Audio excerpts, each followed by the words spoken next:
Wait, sit up to see if you are too tall. Unless you're gonna sit like that for the video. I'm a model. Hi! We're back.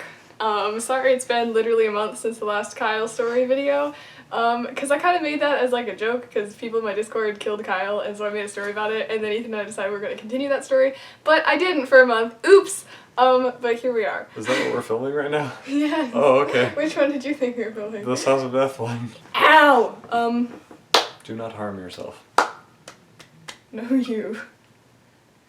Do not harm myself? Do not harm? I don't know. So I finally edited the first part, because when I read that for a video it was unedited, now it's edited, and I kind of made some slightly major changes, so if you want to read that to know what changed, it's in the description, yay! And also this is going to be on Wattpad in the description if you want to read along as I am reading this beautiful story.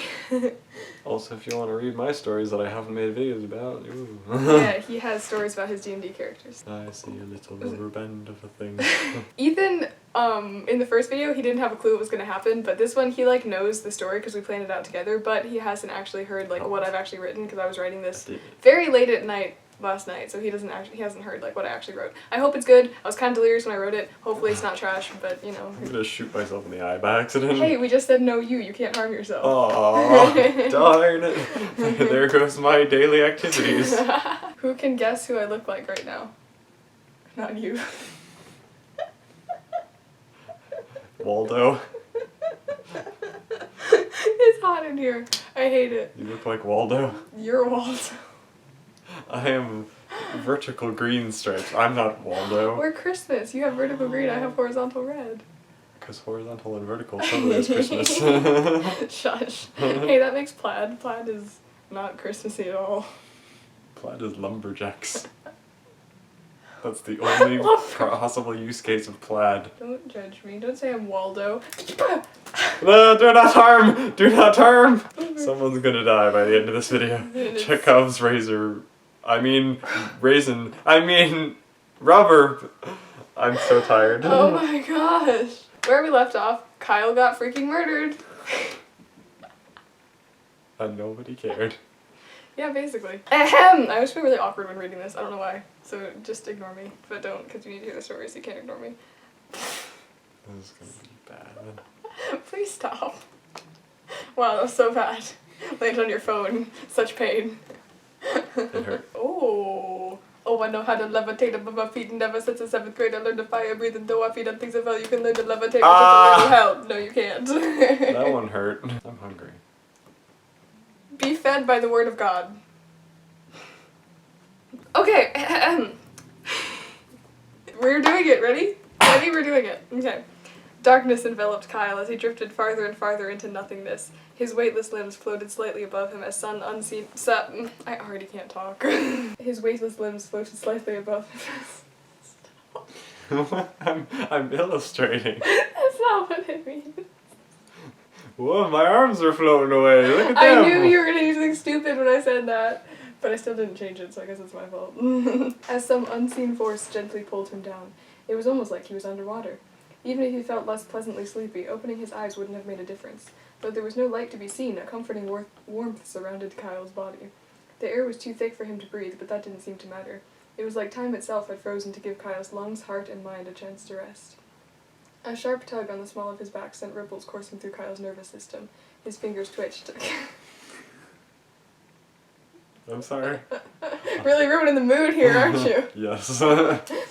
His finger twitched. Confusion clouded his groggy mind. He could feel again. He slowly closed his fingers into a fist. He was in control of his body.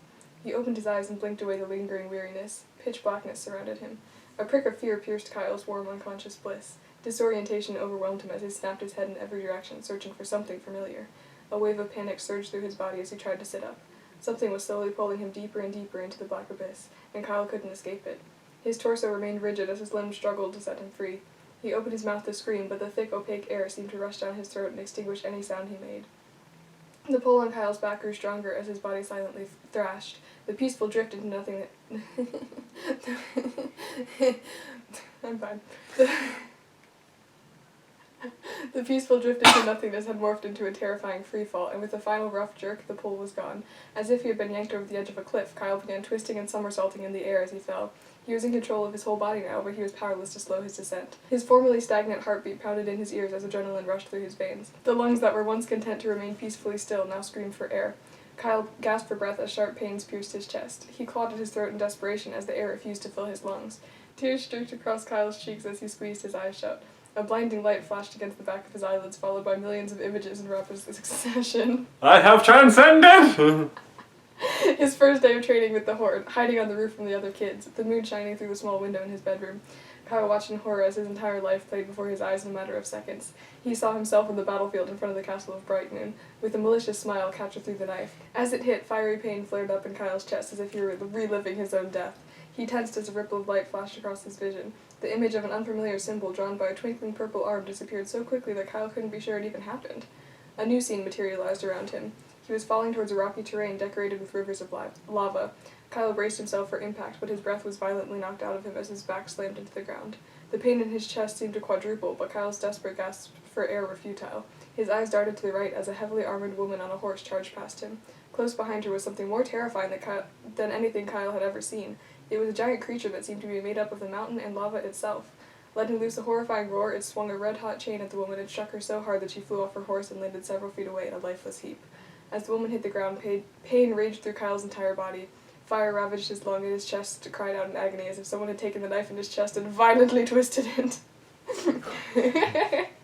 Why am I laughing? Is this how keys work? Let me unlock your heart. I mean, what? He tried to scream, but all he could do was gasp for air that would never come to him. He writhed on the ground in a useless attempt to free himself of his invisible strangler. As he struggled, he heard a small voice in his ear that was barely more than a whisper. Breathe. Small stars started appearing in his vision as he frantically gasped. Small stars started appearing in his vision as he frantically Papa, I can't say the sentence. Small stars started appearing in his vision as he frantically grasped at his throat. Stars and eyes. I ruined the one that you did successfully. I am mad at you. Small stars started appearing in his vision as he frantically grasped at his throat. The voice returned a second time, but a bit stronger and more compelling. Breathe. With one last gasp for air, Kyle's head fell back on the ground as the sky above him began to fade to black. He let his arms drop to his side as the pain began to ebb away. He let out the only hair. He let out the only air he had in his lungs in a long sigh as he once again began to fall into nothingness. Breathe! Kyle's body jolted upward and broke free of the endless downwards pull as he gasped. His hand instinctively flew to his throat even though his lungs were working again. He took in several more desperate breaths before they began to regulate into quick, short inhalations. He felt a hand on his shoulder. Just breathe, okay? Are you alright? Kyle opened his eyes and blinked a few times to get used to the light. A woman was kneeling next to him. Though he didn't know her, she seemed oddly familiar. Excuse me, that's, disruptive? I'm sorry, teacher. That is disruptive? Ahaha, serves you right. My fan would fly away. Her sleek brown hair shone in the sunlight that streamed through the canopy of leaves above them. 2 horses stood nearby, grazing on the forest floor. You're bleeding. The woman's hand No, brushed... you. Okay! The woman's hand brushed against his skin through the tear in his shirt, and her warm brown eyes stared at him in concern. The woman's hand brushed against his skin through the tear in his shirt, and her warm brown eyes gazed at him in concern. Her brow furrowed. How? She whispered in confusion. Trembling and still breathing rapidly, Kyle looked down at his chest. He was still wearing his Horde uniform, and he was covered in blood. The woman removed her hand and stared at her red fingertips in bewilderment. Remembering what had happened to him, Kyle quickly reached his hand in his shirt and felt where the knife wounded him. Despite the ragged hole in his shirt, all he could feel was smooth, unblemished skin. What are you doing? I am the not poke shirt. I am not shish kebab no more. Okay. The woman's eyes darted past Kyle. There's no wound. Kyle followed her gaze and saw another woman that looked strikingly similar to the first. Her eyes narrowed. She got down on one knee on the opposite side of Kyle and inspected his shirt. Kyle gasped in shock. This was the woman he had just seen get attacked by that monster. Surely she was dead, and he should be dead too. The new woman's eyes widened in concern at Kyle's outburst. You're in the afterlife. Sorry. Okay. She glanced at her companion and gesticulated quickly, leaving Kyle more confused than he already was. Are you hurt? The woman to his left asked. Kyle's eyes danced back and forth between the two women. He took a moment to examine his body and Yes. search for the pain that was all too familiar to him. I don't think so, he said shakily. How did you get here? The woman glanced under his shirt. And why are you covered in blood? I don't know, Kyle said while trying to make sense of his jumbled memories. I got stabbed and I thought I was dead, and then I started falling, and I think I saw you die, he gestured to the woman on his right as the words tumbled out of his mouth, and I felt like I was suffocating, but then I woke up here. Kyle shook his head in confusion. Is this the afterlife? He questioned stupidly. Silence fell over the forest, broken only by the horses whinnying nearby. The women looked at each other, and one signed an unknown message to her companion. The woman on the left directed her attention back to Kyle. What's your name? She asked. Kyle, he What's your responded name, softly. man? Alexander Kyleton! Kyle, the woman repeated pensively. What an unusual name. I'm Sarai, and this is my sister Amaya. Would you like to come back to the kingdom with us and rest? Maybe when you're feeling better you can remember what happened to you. Kyle gaped at Sarai. Her motherly smile indicated no bad intention, but Kyle wasn't used to people being so openly hospitable with him. Amaya smiled and gestured to him once again in a manner that he couldn't understand. Sarai let out a soft giggle as she placed a comforting hand on his shoulder. Don't worry, she translated. We don't bite. Oh my gosh, plot twist! He's in the Dragon Prince universe! Whoa. Ah! I was totally surprised. So I surprised! knew nothing Ethan of what totally was going to didn't happen. come up with this entire story with me. I didn't. Whoa. Oh, yes. Whoa, yes. I thought you were blaming me. I mean, Blaming you. crediting me with all of it, and I was Yes, like, well, Ethan we did it together. everything. Just kidding. We just were at dinner one day, and then we were like, hey, what if this happened? And then what if this happened? And then what if this happened? And then and then we just came up with a really weird story. So, wink wonk, stay tuned. Chapter 6! It's terrible, but it's funny. Yeah, but that's the point. It's supposed to be like super weird and make like The Chronicles of Kyle. it like makes sense, but it also is super like weird and like It's a long extended meme. yes. Kyle squeezed his eyes shut as he bared his face. I literally can't say a single sentence. What is Kyle, wrong with me? dip. Let's do some vocal warm-ups. Viren is a bud, Viren's a bud, Viren. Viren is a bud, Viren's a bud, Viren. Okay, wow, I'm so prepared now. You should say chapter 6 again because I was talking when you said it the first time. Chapter 6! Oh. I don't know why I said that. Oh wait, I harmed myself, oh no! Okay, now I'm allowed to use the rubber band again, right? No. Oh. Kyle squeezed his eyes shut as he buried his face deeper into his soft blanket. The world around him seemed abnormally bright for the early morning. His room in the Horde was so dark and gloomy that the only way Kyle could differentiate between morning and night was by the ear-shattering wake-up bell. But he... Bells sound like that, apparently. He's kind of reading alarm The bell clock. is just imp just going, Ree! Ree! Okay. But he wasn't in the Horde now. Kyle's eyes snapped open as his body involuntarily jerked. His foggy mind was quickly filled with confusing and jumbled memories from the previous day. He gazed down at the clean, white sheets and fluffy blanket that were neatly tucked into his bed around his body. He definitely wasn't in the Horde anymore. Oh good, you're awake, said a man who had poked his head around the doorframe. I'll get Queen Sarai and General Amaya. The man's footsteps echoed along the stone walls as Kyle tried to process this new information. A queen and a general? The only queen he'd ever met was Angela, and she was apparently too preoccupied to be bothered with Kyle. What did Sarai want with him? And Amaya was a general? He shuddered slightly. All the generals he'd encountered in the Horde had sent him off into battle or dangerous missions in which he'd always ultimately fail. Amaya had seemed nice enough, but Kyle hoped it wasn't a facade that would come crumbling down as soon as he disappointed her. What if she only took him in to recruit him for whatever war this kingdom was fighting? Would she dump him back in the forest where she found him when she realized he was completely useless? Kyle sighed and sat up against the pillow. His eyes scanned the room, searching for something to distract himself from getting worked up. A wooden dresser stood against the wall in front of Kyle. The simple, neat design matched the small table beside his bed. A red rug covered the center of the floor, and a few chairs sat in the corner. The stone walls were bare, but not foreboding and prison-like as they were in the Horde. The whole room was pleasantly lit by a large glass window beside his bed that was propped open by a piece of wood. Kyle gazed outside. Castle walls surrounded a large rectangular courtyard several feet below him. He must have been on the second or third floor. People were peacefully milling about and attending to their duties as the sun rose behind them.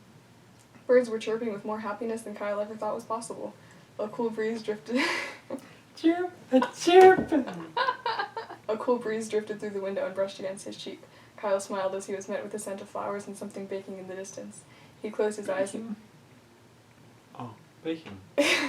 What's Sorry. wrong with baking? I don't know. He Baking? was like, What's that? oh yes, the scent of flowers and nature and baking nature. And I'm like, baking nature? And a forest fire in the distance. Oh no. That's what my mind jumped Oh to. my gosh. It's the good kind of bird. Yeah. Just the hordes microwaving another town over there or something. Wowza. He closed his eyes and inhaled deeply. He wasn't sure he'd ever experienced a place so pleasant. His brief moment of peace was quickly interrupted by a knock at the door. He was used to the smells of microwave people. Oh my gosh. His brief moment of peace was quickly interrupted by a knock on the doorframe. Kyle jumped in surprise and snapped his head towards the door. He relaxed as he saw the faces of the two kindest people he'd ever met, but an invisible wall erected itself between him and the two women as he remembered the intimidating titles they held. That was a hard sentence. Hello, Kyle, Queen Sarai said with a warm smile. Can we come in? Unable to find his voice, Kyle nodded. The sunlight streamed through the window and glinted off Sarai's crown as she entered the room and pulled a chair close to Kyle's bed. In the confusion of yesterday's events, he'd barely noticed the golden circle beneath her dark hair. General Amaya, whose armor could have convinced Kyle she was the Queen's bodyguard, followed her sister into the room bearing a plate of something that smelled 10 times better than anything Kyle had ever eaten in the Horde. Microwave flesh. Stop. He doesn't eat microwave flesh. They made him a cannibal. Ew! I'm kidding. His eyes inadvertently locked onto the mysterious food as Amaya sat beside his bed. The warm, buttery scent filled Kyle's nostrils and his stomach growled. He winced and looked at the woman sheepishly as he tried to remember the last time he'd eaten. It must have been close to a whole day ago before he'd escaped his room in Bright Moon. Sarai chuckled and took the plate from her sister. Here, she said as she offered Kyle one of the golden tarts with ruby red centers. We brought you some jelly tarts. That's the only thing they eat in that kingdom. Yes, they believe in zero other food groups. That's their only, rations for every person in the kingdom. Jelly tarts!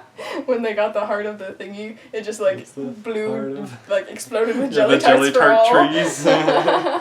Kyle met her eyes skeptically and wondered what the catch was. After a moment of hesitation, his hunger overpowered his distrust, and Kyle timidly took the pastry from her hand. He took Is this poisoned? I don't care.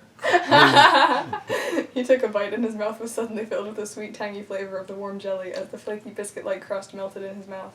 His eyes widened as his senses were overloaded. Kyle wasn't aware that food could taste this good. He quickly finished the rest and accepted No. Kyle wasn't aware that food could taste good. He quickly finished the rest and accepted the plate filled with several more tarts that Sarai was offering him. He took another bite before becoming self-conscious at the speed of which he was eating. He hastily swallowed. Thanks, he said awkwardly. The Queen smiled. We were going to let you skip the most important meal of the day. She tilted her head as concern filled her eyes. How are you feeling?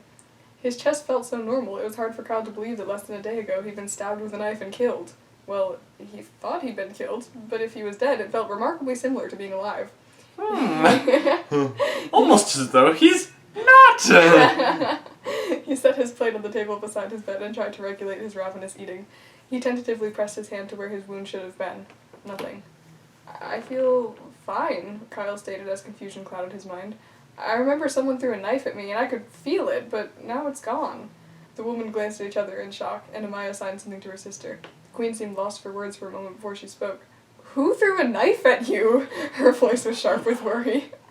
Katja, Kyle blurted out before immediately wishing he hadn't. These people had been kind so far, and they looked nothing like the Horde soldiers he'd grown up with, but they could easily be under Hordak's control or allied with him. He froze and expected the woman's expressions for any sign that they recognized the name. After a few moments of silence, the woman's perplexed expressions had not changed. I've never heard of anyone with that name, Sarai said, furrowing her brow. Not even in the other kingdoms. That sounds like something from a really terrible remake of an old show. Not even in the other kingdoms. Where are you from? Kyle hesitated. Of the Horde? If he told the truth, and these people were working with the Horde, he would be in serious trouble. But they didn't even know who Katra was, which seemed highly unlikely for Horde sympathizers.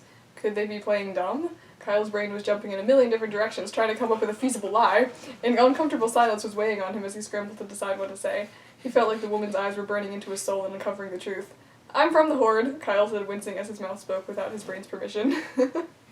Amaya was staring intently at him as if she were trying to solve an intricate puzzle, and Sarai shook her head in confusion. The Horde? You haven't heard of it? Kyle asked, unable to keep a hint of hopefulness out of his voice. There's no Horde around here, the Queen confirmed. You must have come from very far away. Won't your parents be worried? I don't have parents, Kyle said nonchalantly.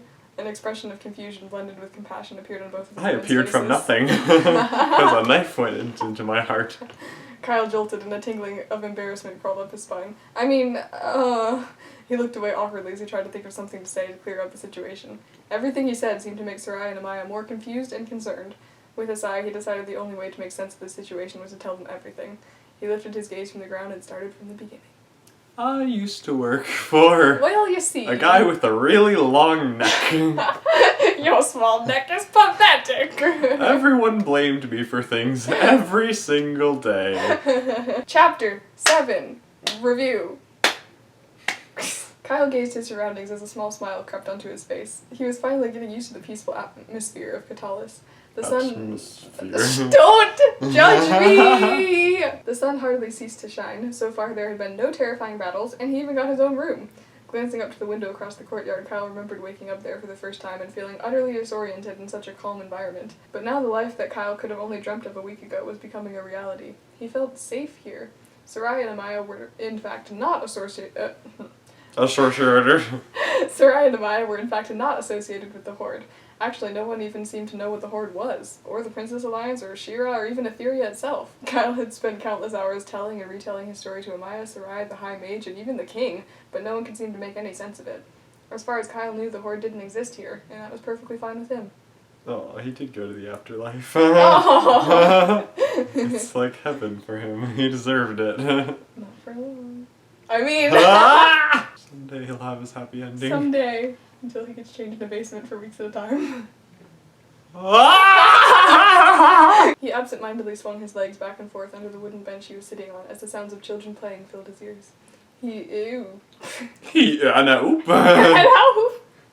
His gaze dropped to a small reflective puddle on the ground. He saw a face staring back at him, but it took him a moment to recognize it as his own.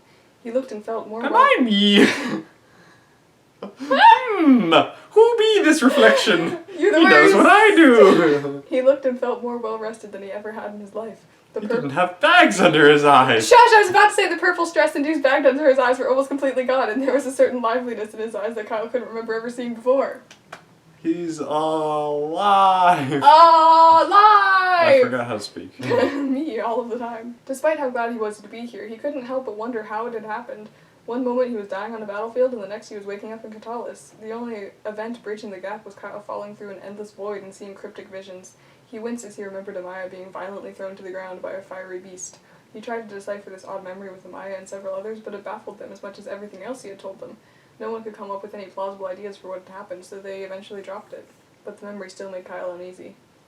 Kyle was torn away from his thoughts as a pair of tiny feet scampered through the puddle and splashed water onto his legs. A little boy darted past him in hot pursuit of the other child. He charged with a wooden sword held threateningly ahead of him as he Stop, Prince! as he let loose a ferocious battle cry. The girl he was chasing was giggling uncontrollably, and her short black hair flew every which way in the wind. Just as the boy was about to catch her, the girl swiftly ducked under a tree branch, causing her pursuer to slam directly into it and fall to the ground. Kyle's... tweet, tweet, tweet, tweet, tweet! Really excited. Really happy birds. Kyle smiled as the girl's laughter echoed through the courtyard. In his week of living at the castle, he'd begun to learn people's names. He knew these mischievous kids, Soren and Claudia, belonged to the intimidating mage he had talked to. That's cheating! Soren wailed as he rubbed a hand against his forehead. I bumped my head! Well, why would that hurt? That's cheating! Soren wailed as he rubbed a hand against his forehead where it had collided with the tree. Claudia's only response was to continue cackling as if her brother's misfortune was the funniest thing she had ever witnessed. It is. Claudia, the soft but stern voice of the queen scolded, Soren could have gotten hurt. Apologize to your brother. After a few seconds of stifled giggles, Claudia managed to compose herself long enough to force out an obviously insincere "Sorry, Soren," before she ran over before she ran over to Callum. This is why Soren has fewer brain cells. He's had them bonked out a couple times. Before she ran over to Callum, who was engrossed in his sketchbook, to tell him about her devious actions. Sarai smiled as she shook her head in exasperation. She walked over to Soren and helped him up with one hand while holding a small sleeping baby in the other. She stooped down to examine his forehead and brushed his unruly blonde hair out of the way. I think you'll live, she said, but you might want to watch out for your sister. She's pretty clever sometimes. Suddenly he becomes a unicorn with a big whole lump in his head. And then he's like, I'm magic too! Claudia, look, I'm magic! And she's like, let me saw that off, and you, run! Sorry. The Queen stood up and readjusted baby Ezrin's swaddle as Soren charged towards Claudia to get his revenge. His unsuspecting victim was carefully placing a flower in her hair that Callum had timidly given to her. Shrieks of outrage indicated that Soren had reached his target and began another war. Kyle grinned as he watched the children's antics, but he couldn't help but feel a twinge of sadness. He'd never experienced any of the things he'd just seen. Well, except for getting tricked into hurting himself. But the way the children played together, how Sarai made sure Soren was okay after he ran into the tree, and the affection in her eyes as she looked at her sons, Kyle couldn't imagine what it would be like growing up in an environment like this. The sound of footsteps drew Kyle's attention to his left. Amaya was walking towards him holding two wooden swords differing only in size to the one that Soren was playing with. A prickle of dread went down Coral? My butt's falling asleep. Shush! I need a butt pillow. No! My butt's so bony, I require additional smushection. What is smushection? No idea. It sounds like a surgery. Hello, I'm here to get a shmushection. A prickle of dread went down Kyle's spine. He'd agreed to take sword fighting lessons even though he knew he wouldn't be good at it. But Amaya, who had become something of a mentor to Kyle, insisted he learn how to defend himself in case someone tried to kill him again. Pull an air gun and knock the knife out of the way. Exactly. Out of the air. Ready? Amaya signed to him as she halted beside the bench he was sitting on. I was drawing the sword. Like, my name is Inigo Montoya. You killed my father. That is ready in sign language. Oh, she's signing to him? Yes. Oh. That's why I got confused. All the time he spent with Amaya helped him to start picking up on a bit of sign language. He was definitely not ready, but he smiled and nodded. At least he'd be training with someone who actually cared about him instead of the awful people at the Horde that would set him up to fail every chance they got. Amaya tossed him a wooden sword, and much to Kyle's surprise, he was able to catch it. Maybe traveling to another planet or whatever had happened to him had made him a better fighter. He stood up and held his sword somewhat awkwardly. He wondered if Amaya would instruct him first. Hold it by the blade? He wondered if Amaya would instruct him first or just start sparring and correct him once he inevitably failed. Since he couldn't understand half the things she signed, he figured he'd be learning on the job. Amaya looked him up and down before expertly swinging her sword towards his and disarming him. Kyle flinched as his sword clattered to the ground. He heard the kid start to laugh and a wave of embarrassment flooded his body. Years of battle training and he couldn't even hold a sword for more than 3 seconds. Sorry, Kyle mumbled as he looked at the ground. He braced himself for the inevitable reprimands and jeering critiques of all his shortcomings. A few seconds passed, but nothing happened. Shadow Weaver. Ah, terrible Whee! child! How could you? He looked at Amaya tentatively. Sorry, she signed while raising an eyebrow. For what? Kyle stared at her in confusion. Contusions. Kyle. Soren has a contusion. He doesn't have a contusion. Soren is a contusion. Soren is a contusion. Soren has many contusions after his dragon fight. Oh, that poor boy. Kyle stared at her in confusion. The children continued giggling in the background and Kyle reluctantly looked in their direction. They were all huddled around Sarai and laughing uncontrollably as the baby in her arms practically inhaled the jelly tart. Kyle's eyes widened as he realized they hadn't even been looking at him. He glanced around the courtyard. No one was paying any attention to him. No one was pointing fingers and laughing at his incompetence. Amaya wasn't even looking at him with a disappointed scowl. In fact, she was smiling at him. You're disappointed at me? I'm not used to this. Why aren't you disappointed? Also, my inspiration for the disappointed scowl was, from How to Train Your Dragon. He only looks with this disappointed scowl, like someone skimped off the sandwich in his, or the meat in his sandwich. I wanted an extra beefy offspring with extra, I don't know. Glory on the side. Glory on the side. This is a talking fish bun.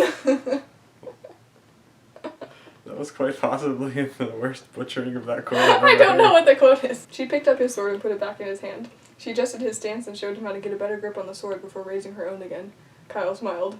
This place was definitely better than the Horde. Ethan, it's chapter 8! 8! My favorite. The last chapter for now. Ooh. Kyle awoke with a start. He sat up in bed and tried to calm his racing heart. He'd had another nightmare of endlessly falling through the void and all the horrible things he'd seen.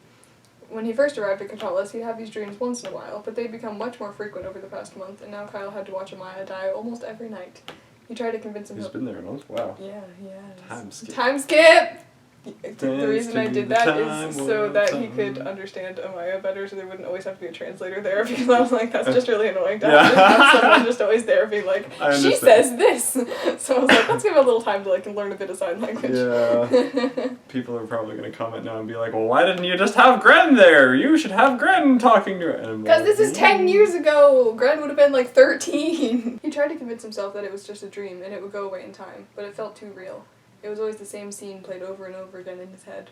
She was riding on her horse away from something. He didn't even know what to call the enormous monster that seemed... You got the horses in Sorry, that's just... As soon as you said horse, that's just... I got the horses in the bag! She was riding on her horse away from something. He didn't even know what to call the enormous monster that seemed to be made from boulders and held together by searing hot lava.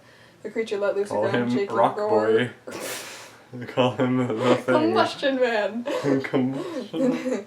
And swung a nearly melting chain into Maya. It struck her so hard that she was knocked off her horse and landed motionless beside a boulder with the monstrous figure stepping ever closer to her. Kyle would always wake up in terror at this point, and he knew he didn't want to see how the scenario ended. It doesn't end with the monster going, and then the monster reared at her and she died! He took a deep breath and closed his eyes, trying to forget what he saw. It's just a dream, he told himself. He pulled back his blanket and was about to force himself out of bed when he heard a knock at his door. Amaya was standing there looking somber. I won't be there for our training tonight, she signed. Something came up. Kyle's heart sank. He knew it was probably nothing, but he couldn't help but worry.